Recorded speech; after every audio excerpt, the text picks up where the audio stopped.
Welcome to CLC judicial. आज सबसे पहले आप लोगों के जो मैसेजेज और जो टेक्स्ट आए हैं उससे टेलीफोनिक भी बातचीत हुई। तो ये देखिए, नंबर 1 की BPSC के ऑफिशियल वेबसाइट में लिखा हुआ है कि the level of question Patna university के LLB एग्जामिनेशन के पैटर्न का होगा। तो समझने वाली बात है कि level of question Patna university के LLB एग्जाम के टाइप का होगा, उसके पैटर्न का टाइप का होगा। तो बड़ा अजीब सा लगता है कि जो BPSC का जो APO का जो एग्ज़ाम होगा उसमें लेवल फॉलो करेगा पटना यूनिवर्सिटी का और सिलेबस फॉलो करेगा ऑक्सफोर्ड यूनिवर्सिटी का। तो हमारी बात को बुरा नहीं मानेंगे, यह BPSC की तरफ से एक इशारा है कि आपको घबराने की ज़रूरत नहीं है। आपके एग्जामिनेशन का लेवल पटना यूनिवर्सिटी के एग्ज़ाम का जो लेवल है वही होगा। और सिलेबस जो होगा, सिलेबस आप देखेंगे मोर और लेस। आप दिल्ली का भी एग्ज़ाम देंगे तो उसमें लिखा रहता है कि जो रिकग्नाइज्ड यूनिवर्सिटी हैं बार काउंसिल ऑफ इंडिया से, उन्हीं के उसी के आसपास का होगा। तो ये इतना तो तय है कि अगर पटना यूनिवर्सिटी का आप सिलेबस करें तो उससे मोस्टली क्वेश्चंस होने के चांसेस हैं 60 to 70%। हमारे हिसाब से क्वेश्चंस हो सकते हैं और बाकी 30 to 40% आप थोड़ा और कुछ एडिशनल टॉपिक्स इंक्लूड कर लीजिए उसमें। तो आई होप एंड बिलीव कि आप सभी क्वेश्चन सक्सेसफुली बहुत अच्छे से लिख के आ सकते हैं। लेकिन इसके लिए आपको स्टेज 1 पटना यूनिवर्सिटी का सिलेबस जल्द से जल्द कंक्लूड कीजिए और ये तय कीजिए कि उससे अगर कोई क्वेश्चन हो तो वो मिस ना हो, उसमें आप मैक्सिमम टू मैक्सिमम स्कोर कर सकें। ये ओपन सीक्रेट है। आज मैंने भी हंसी मजाक में कहा है कि भाई सीडीशन से एक क्वेश्चन होना चाहिए, तुक्का लग गया तो मैं भी ज्योतिष गिरी भी कर लूँगा, हंसी मजाक लाइटर मोड में। तो देखिए, एग्ज़ाम टाइम है, प्रेशर टाइम है, तरह तरह की चीज़ें होंगी, तरह तरह के आपके सामने तरह तरह की बातें हो सकती हैं कि ये इम्पोर्टेंट है तो वो इम्पोर्टेंट है। तो ऐसा ना हो कि प्लानिंग के चक्कर में ही सारा टाइम निकल जाए। तो आप कम से कम पटना यूनिवर्सिटी का सिलेबस, वो IPC का जो सिलेबस है वो भी इम्पोर्टेंट टॉपिक्स है, उनको जितना जल्द आप कंक्लूड करेंगे, उनको जितना जल्द आप तैयार करेंगे उतना ही आप फायदे में रहेंगे। आपके पास एक्स्ट्रा टाइम बचेगा, एक्स्ट्रा टाइम में थोड़ा सा और अपने टॉपिक को आप एक्सटेंड कर सकते हैं। तो आपको जो है देखिए उससे फ़ायदा क्या होगा। एक तो पटना यूनिवर्सिटी का सिलेबस शॉर्ट है, जल्दी कंक्लूड हो जाएगा। आप जल्दी कंक्लूड करेंगे तो आपका जोश और हौसला दुगना हो जाएगा कि अरे इतना कर लिया, एक दो और कर लेते हैं। तो आप में जोश जुनून आ जाएगा तैयारी करने का। आज के ज़माने में पढ़ना भी एक डिफ़िकल्ट काम है। आज के ज़माने में अगर पढ़ने में मन लगता है तो ये अपने आप में एक बहुत बड़ी बात है। मैं जस्ट हंसी मजाक के तौर पे आज के ज़माने में पढ़ने और पढ़ाने में मन लगे तो ये कम बड़ी बात नहीं है, ये बहुत बड़ी बात है। खैर एनीवे, हंसी मजाक है थोड़ा बहुत। आगे आज का टॉपिक है हम लोगों का ये question number 223। A post a video on YouTube accusing government of India of corruption and malpractices which has tendency to bring government of India into hatred and disrepute. What offense is committed? Option है sedition, disturbance to public peace and tranquility, either A और B, none। तो इसका answer होगा none। इसको मैं highlight भी कर दूं और इसको हम लोग पढ़ेंगे। मेंस का क्वेश्चन 2 पार्ट में है, हमने ये भी नहीं किया है। एक ही में आप ले लीजिए 10+5 ऐसे करके। वो टाइपिंग कभी कभी बहुत सारा मटेरियल भी आप लोगों के लिए देखिए इतना सारा टाइप किया हुआ है। तो illustrate the essential of citizen, ये बिल्कुल इसेंशियल ऑफ सिटीजन और इससे क्या सिंपल क्वेश्चन होगा। और यही जो आपका क्वेश्चन पूछा गया है पीटी के पर्पज से, उसी क्वेश्चन को दे दिया गया, कॉपी पेस्ट कर दिया गया। 10+5 मार्क्स का क्वेश्चन है, what is meaning of sedition. तो आज हम लोग इसको पढ़ेंगे। पहले तो एक हमें थोरो आइडिया होनी चाहिए कि सेडिशन का ऑफेंस क्या है, इंग्रेडिएंट्स क्या है, किसे कहते हैं, और उसके बाद हमें ये फाइंड आउट करना है कि हमारे एग्जाम में किस तरह का और क्या लिखा हुआ और कैसे लिखा हुआ, और उस क्वेश्चन को हम कैसे अप्रोच करेंगे और कैसे उसका आंसर लिखेंगे। तो first we need to have a thorough concept. Sedition और ट्रेजन, ट्रेजन भी ऑफेंस अगेंस्ट स्टेट होता है, सेडिशन की तुलना की जाती है ट्रेजन से। सेडिशन और ट्रेजन एक ही मोर और लेस कहा जाता है। और थोड़ा सा इसका हिस्ट्री कैसे इंडिया में, तो मैकले के ड्राफ्ट पिनल कोड 1837 में उसने बनाया था, उसमें सेक्शन 113 था। और some accountable reason, it was not initially included into IPC, लेकिन इसकी आवश्यकता महसूस की गई 1870 में। और suggestion of James Stephen, then law member of government of India, और section 124 was added into IPC 1870 में। और लेटर ऑन 1898 में 124A थोड़ा सा उसमें प्रेजेंट सेक्शन जो है वो अमेंड किया गया। पर उसके बाद थोड़े बहुत माइनर अमेंडमेंट होता रहा 1937, 1948, 1950 और लास्टली 1951 में।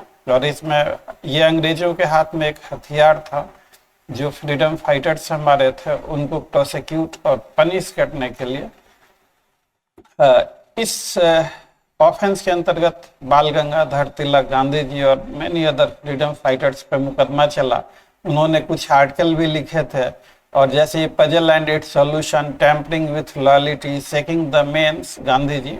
ये चूंकि टॉपिक इतना बड़ा टॉपिक है, 2 स्कूल्स ऑफ थॉट हैं। 1 स्कूल ऑफ थॉट ये कहता है कि सेडिशन का लॉ नहीं होना चाहिए, और एक स्कूल ऑफ थॉट ये कहता है कि सेडिशन का लॉ होना चाहिए। एग्जाम पर्पज से हम लोग अभी तो सही समय नहीं है कि ये एकेडमिक डिबेट या डिस्कशन कर सकें, या सेमिनार या वेबिनार इस पे कर सकें। उसका व्यू पॉइंट एक अलग होता है, आपको एग्जाम क्वालिफाई करना है, उसका व्यू पॉइंट एक अलग होता है। तो टू बिगिन विथ, ये आप जब एग्जाम में लिखें तो the offence of sedition is provided under chapter 6 under the title of offences against state. तो ये सब जैसे आप कोट करेंगे तो थोड़ा ठीक ही रहेगा। सेक्शन 124A, सेक्शन 124A के को कॉपी पेस्ट कर दिया गया है। मैं कॉपी पेस्ट सेक्शंस को इसलिए करता कि देखिए, सेक्शन से इंग्रेडिएंट बना के आप याद करेंगे तो आपकी मेमोरी में हमेशा के लिए होगा। आप ये समझ सकेंगे सही क्या है, गलत क्या है, कहाँ आप मिस कर रहे हैं, कैसे मिस कर रहे हैं, और उसको इम्प्रूव कर सकते हैं। और always make a rule into your life कि always prefer the bare act first. अब बेयर एक्ट एक तो शॉर्ट है, बेयर एक्ट का ही बेहतर एक्सप्लेनेशन केस लॉ है, तो बेयर एक्ट को इग्नोर ना करें। बेयर एक्ट के साथ आप रहेंगे तो that is the best way. मैंने ये कॉपी पेस्ट किया है 124A। अब देखिए इंग्रेडिएंट्स कैसे बनेगा। whoever by words either spoken or written or by sign or visual representation or otherwise। तो सेडिशन किसी भी तरीके से हो सकता है, या तो कोई शब्द बोलकर, या उसे लिखकर, या साइन के द्वारा, या विजुअल रिप्रेजेंटेशन के द्वारा, और अदरवाइज। तो और अदरवाइज के कारण इसका किस तरीके से हो सकता है, इसका स्कोप और भी बढ़ जाता है। वर्ड्स, इसको मैं हाईलाइट करते चलूं आपके लिए। ब्रिंग्स और अटेम्प्ट्स टू ब्रिंग, क्या हेट्रेड और कंटेम्प्ट, ये आपका दूसरा हाइलाइटेड से कर दूं। एक्साइट्स और attempts to excite disaffection,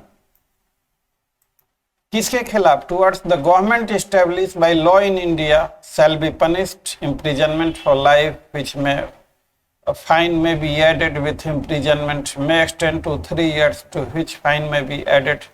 Expression disaffection includes disloyalty and all feelings of enmity. comments expressing disapprobation of the measures of government with a view to obtain their alteration by lawful means without exercising or attempting to excite hatred, contempt, or disaffection do not constitute an offense under this section. Or explanation 3, comments expressing disapprobation of the administrative or other action of government without exciting or attempting to excite hatred, contempt, or disaffection do not constitute an offense under this section.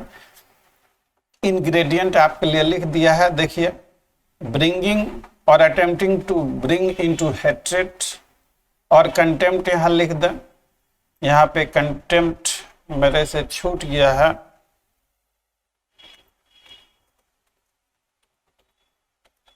और contempt कभी कभी typing में कुछ चीजें रह जाती हैं। देखिए लिखा हुआ है हेट्रेड और कंटेम्प्ट लिखा हुआ है ना यहाँ पे, तो इसीलिए लिख दिया वहां पे। Exciting or attempting to excite disaffection against the government, ये दूसरा ingredient. Such act or attempt may be done with intention, such act or attempt may be done either by words spoken और written or by sign or visual representation, और मेंस दिया होना चाहिए act must be intentional. तो ये आपका ingredient हो गया। आप जब भी लिखें इस तरह के एग्जाम को में, तो आप खासकर कौन से चैप्टर में है, सेक्शन क्या है, वो कहता क्या है, आप इंग्रेडिएंट से अगर चलेंगे तो आप सेक्शन को एज इट इज रिप्रोड्यूस कर सकते हैं। Ingredient is the best way for competitive exam. और इंग्रेडिएंट बनाने का मैंने पिछले कई वीडियोज में बताया है कि आप इंग्रेडिएंट कैसे बनाएंगे। तो इंग्रेडिएंट बनाने के लिए आपको कुछ नहीं करना है, बेयर एक्ट खोलना है और आप खुद बनाना है। मैंने पिछले वीडियोज देखेंगे, सभी वीडियोज में इंग्रेडिएंट कैसे, आपको इंग्रेडिएंट के लिए किताबों पे रिलाई नहीं करना है। ये थोड़ा इसको मेरे कहने का ये मतलब नहीं है कि आप बुक्स को इग्नोर करें। कहने का मतलब मेरा ये है कि इंग्रेडिएंट आप खुद बनाएं। आप खुद बनाएंगे तो थोड़ी आपकी अंडरस्टैंडिंग और अच्छी होगी। किताबों का करेंगे तो अपनी खोपड़ी बंद कर देंगे और किताबों पे डिपेंडेंट। किताबें बहुत अच्छी हैं, मैं भी पढ़ता हूँ, हर कोई इसको अदरवाइज नहीं, इसको पॉजिटिव वे में लेना है कि इंग्रेडिएंट बनाने का आप खुद कोशिश करें। एक दो बार याद करेंगे तो बहुत अच्छा बना लेंगे। Explanation 1, section sets out the scope of disaffection. अब देखिए एक्सप्लेनेशन 1 है, डिसअफेक्शन इंक्लूड्स डिसलॉयल्टी, तो therefore it is setting out the scope of sedition कि क्या हो सकता। And explanation 2 and 3 is limiting the scope of sedition, कि जो डिसअप्रोवेशन ऑफ मेजर्स गवर्नमेंट का with view to obtain alteration by lawful means, तो ये थोड़ा डिमिनिश कर रहा है, तो इसलिए लिखा हुआ है यहाँ पे। Explanation 2 and 3 state what is not considered seditious intention as indicated under English law, that is to say criticism of government measures, administrative other action of government if done without exciting or attempting to excite hatred, contempt or disaffection towards is not sedition। अब देखिए hatred क्या होता है, hatred घृणा, ill will, तो hatred को define नहीं किया गया। तो हेट्रेड को डिफाइन नहीं किया गया है, तो हेट्रेड का क्या मीनिंग होगा, हेट्रेड का जो डिक्शनरी मीनिंग होगा वही, तो हेट्रेड हर कोई जानता है, इल विल। और कंटेम्प्ट जो है एक लो ओपिनियन, तो ये मैंने लाल पेन से लिख लिया है।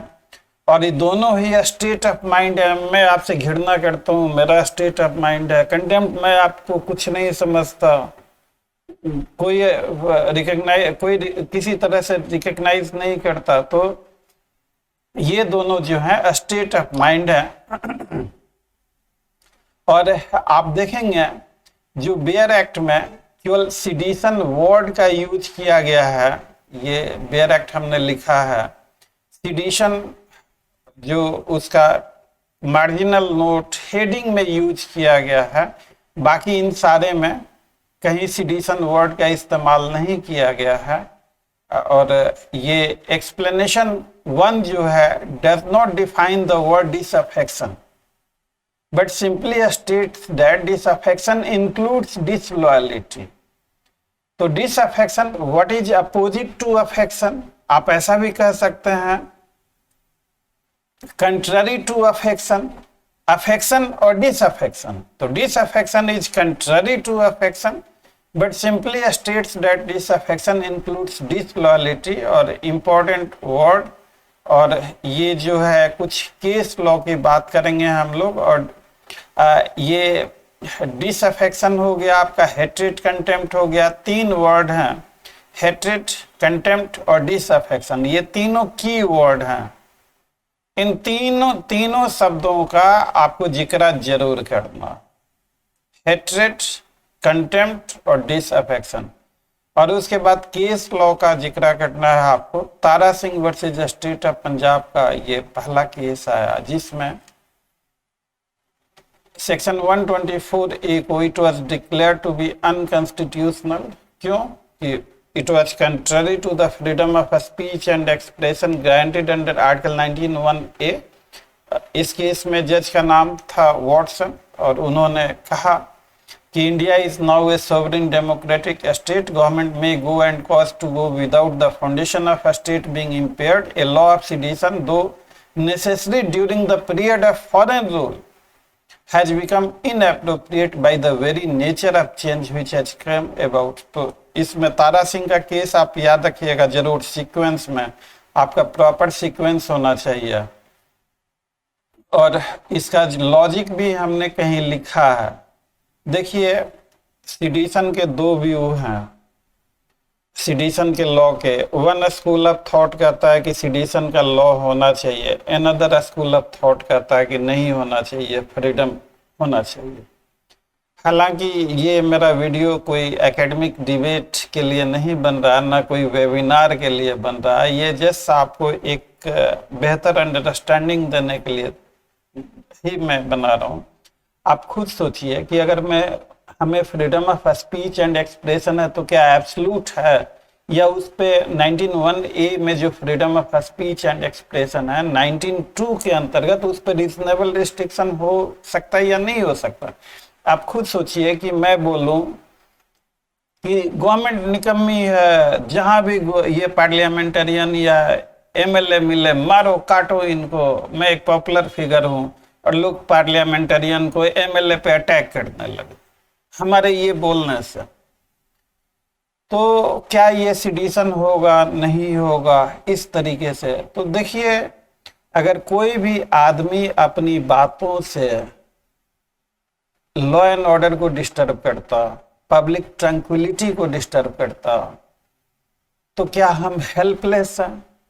क्या उसके लिए कोई कानून नहीं है? क्या हमें बोलने की इतनी आजादी है कि हम जो मन में आएगा सो बोल देंगे, even to the extent of disruption and stability of the state? And can we disseminate such feeling of disloyalty tending to and resulting into the violence? Ramlila मैदान में अन्ना हजारे जी जब बैठे थे तो उन्होंने भी कुछ ऐसे कहा था कि मिले खैर, anyway, मैं I don't have time for any such type of debate, हमारे एग्जाम के लिए रेलिवेंट भी नहीं है, छोड़ते हैं इन चीज़ों को। आगे बढ़ते हैं हम लोग, केस लॉ पे आते हैं। तो ये तारा सिंह का केस था, ये कर लिया हमने। ये Kedarnath versus state of Bihar, ये कॉन्स्टिट्यूशनल बेंच का केस है, 5 जजेस 1962 का। और इसमें एक ही लाइन देखिए, अब मान लीजिए कि क्या सेडिशन होगा, क्या सेडिशन नहीं होगा।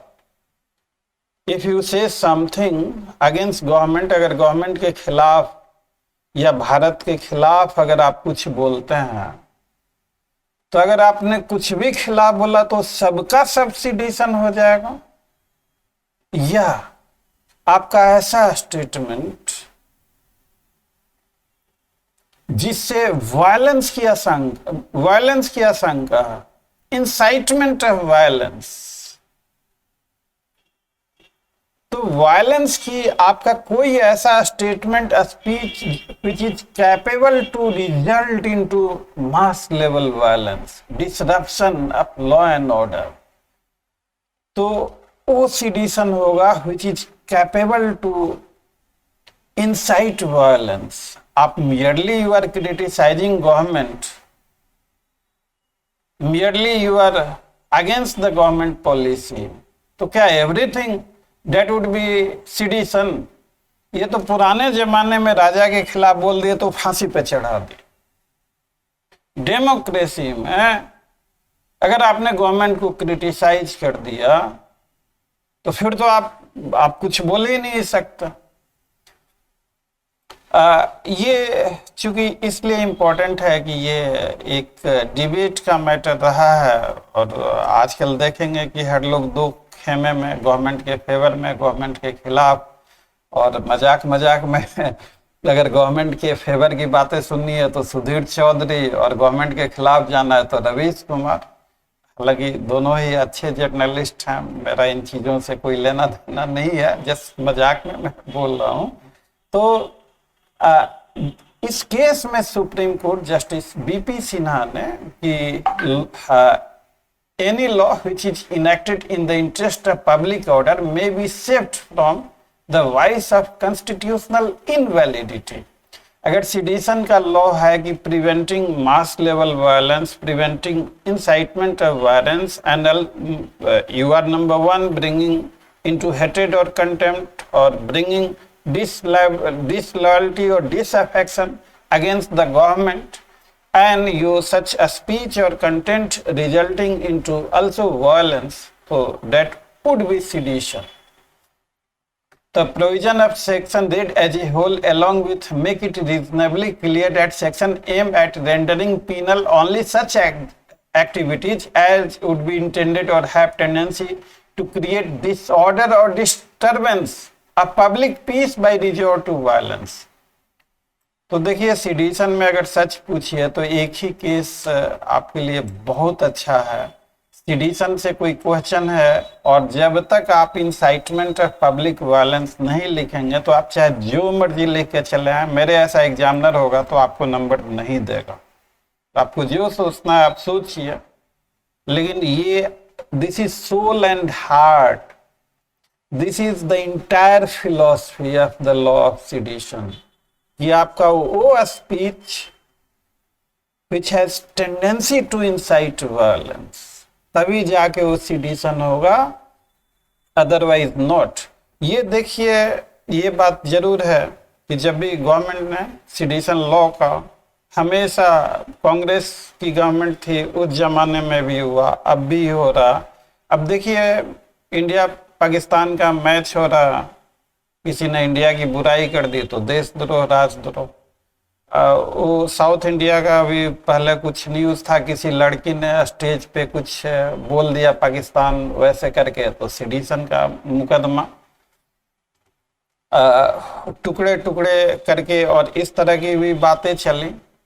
तो अब नाउ देखिए, मोरली, सोशली, पॉलिटिकली सिडिशन के डिफरेंट डिफिनीशंस हो सकते हैं, लेकिन legally Kedarnath versus state of Bihar, इसमें सिडिशन के कॉन्स्टिट्यूशनलिटी को, सेक्शन 124A के कॉन्स्टिट्यूशनलिटी को it was upheld, it was restored, और कहा गया कि आपका कोई भी ऐसा statement which is resulting into violence, तो आप लाल पेन से लिख लीजिए आज का वीडियो कि आपको रिजल्टिंग इनटू वायलेंस जरूर होना चाहिए। वो नहीं है तो सिडिशन नहीं है, और इंसाइटमेंट टू वायलेंस है तो सिडिशन होगा ही होगा। अब देखिए Balwant Singh versus state of Punjab का अगला केस है। इसमें जब इंदिरा गांधी जी का असैसिनेशन हो गया था तो एक्यूज वाज ए सिख, उसने खालिस्तान जिंदाबाद के नारे लगाए आउटसाइड ए सिनेमा हॉल। तो ये कोर्ट ने कहा, सुप्रीम कोर्ट ने इसमें कि ये casual raising a slogan even if it is exciting disaffection towards government resulting into violence and disruption of law and order, तो ऐसे केसेस में अगर कैजुअल किसी ने ऐसे इस तरह के खालिस्तान जिंदाबाद नारे लगा दिए और उसे थोड़ा बहुत वायलेंस भी अगर हो रहा है तो वो that would not be a fit case for sedition. तो ऐसे केसेज में सेक्शन 124A अप्लाई नहीं करेगा। बलवंत सिंह, ये केस का नाम साइटेशन भी लिखा हुआ है, साइटेशन को आप इग्नोर करेंगे। अब मैं एज ए टीचर अब मैं देता हूँ साइटेशन, साइटेशन को याद करने में समय मत बर्बाद करें। वो मूर्ख कोई होगा वही एडवाइस करेगा कि साइटेशन याद करने का। साइटेशन एक तो याद नहीं हो सकता, मुझे नहीं याद है, किसी को नहीं याद हो सकता साइटेशन। 2-4 केसेज का याद कर लेंगे लेकिन 2-4 केसेज से आपका काम नहीं चलेगा।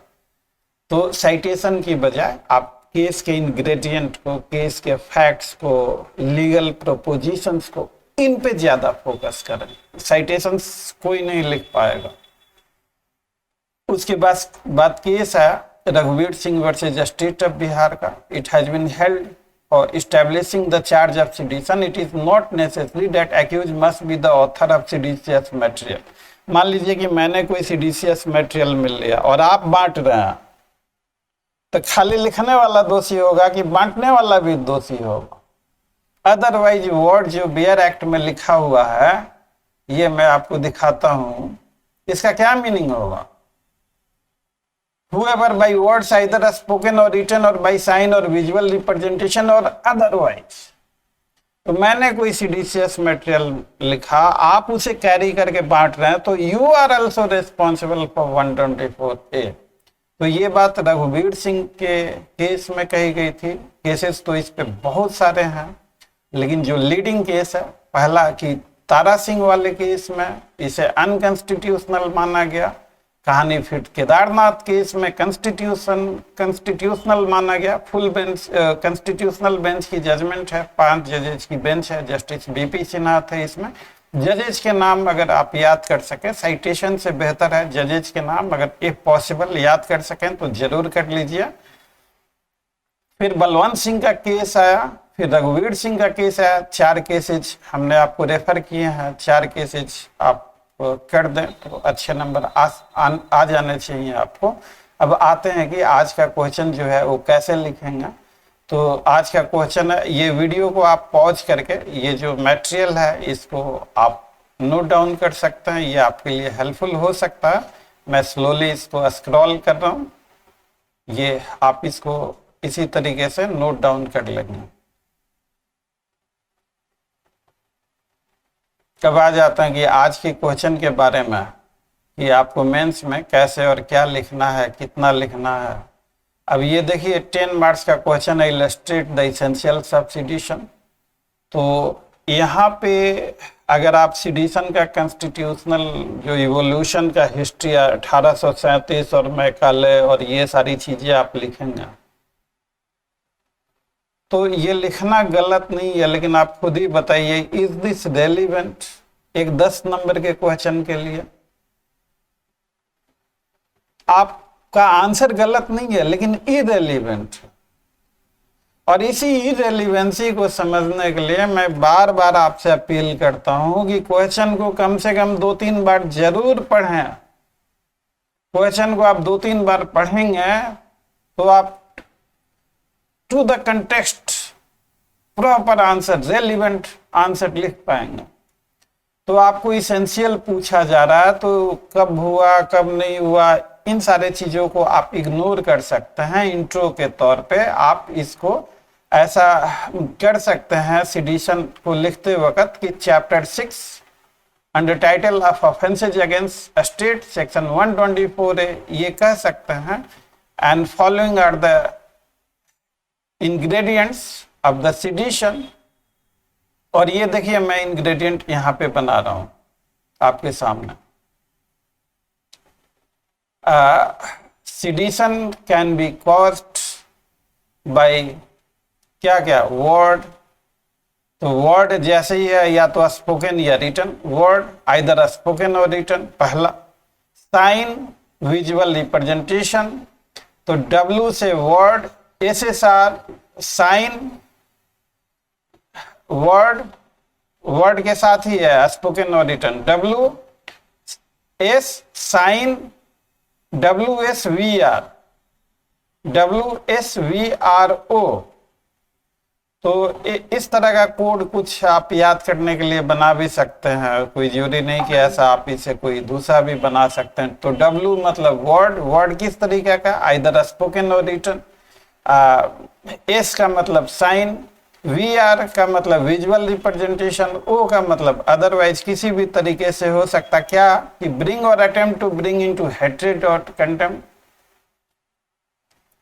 ये अगला इंग्रेडिएंट, एक्साइट और अटेम्प्ट टू एक्साइट डिसअफेक्शन, तो यहाँ अटेम्प्ट भी है।